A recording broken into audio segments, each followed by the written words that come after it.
ഈ RSSന്റെ 100 വർഷ ചരിത്രം 100 വർഷത്തിലേക്ക് എത്തുകയാണല്ലോ. 100 വർഷ ചരിത്രം മനസ്സിലാക്കുന്ന ആർക്കും തോന്നുന്ന കാര്യം തന്നെയാണ് മഹാത്മാഗാന്ധിയുടെ കൊച്ചുമകൻ അരുൺ മണിലാൽ ഗാന്ധിയുടെ മകൻ തുഷാർ ഗാന്ധി പറഞ്ഞിരിക്കുന്നത്. അതിലൊരു പുതിയ കാര്യവുമില്ല. ഇന്ത്യയുടെ ആത്മാവിനെ നശിപ്പിക്കുന്ന ക്യാൻസറാണ് RSS എന്നാണ് അദ്ദേഹം പറഞ്ഞത്. അദ്ദേഹം അത് പലതവണ ആവർത്തിക്കുകയും ചെയ്തു. അത് യഥാർത്ഥത്തിൽ RSS ഇന്ത്യൻ സമൂഹത്തിൽ എന്തൊക്കെ ചെയ്തിരിക്കുന്നു, എന്തൊക്കെ കാര്യങ്ങൾ ചെയ്തിരിക്കുന്നു എന്ന് പരിശോധിച്ചാൽ നമ്മൾ ഇതേ ഉത്തരത്തിലേക്ക് എത്തുമെന്നുള്ളതാണ്. ചിലത് ഉണ്ണി ബാലകൃഷ്ണൻ ചൂണ്ടിക്കാണിച്ചു. ഈ RSS എന്ന സംഘടനയെ, അർദ്ധ സൈനിക സ്വഭാവമുള്ള ഈ സംഘടനയെ ഇടതുപക്ഷം വിളിക്കുന്നത് ഫാസിസ്റ്റ് സംഘടന എന്നാണല്ലോ.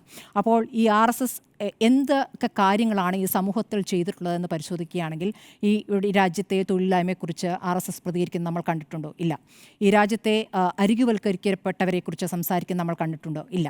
RSSന്റെ പ്രതികരണം ഒരു പ്രത്യേക കാര്യങ്ങൾക്ക് മാത്രമായിട്ടാണ് വരാറ്. അത് മതവിഭാഗീയത ഉയർത്തി സമൂഹത്തെ നെടുകെ പുലർത്തുന്ന പ്രതികരണങ്ങളാണ് പല ഘട്ടത്തിലും RSSൻ്റേതായിട്ടുള്ള പ്രതികരണമായിട്ട് വരാറുള്ളത്.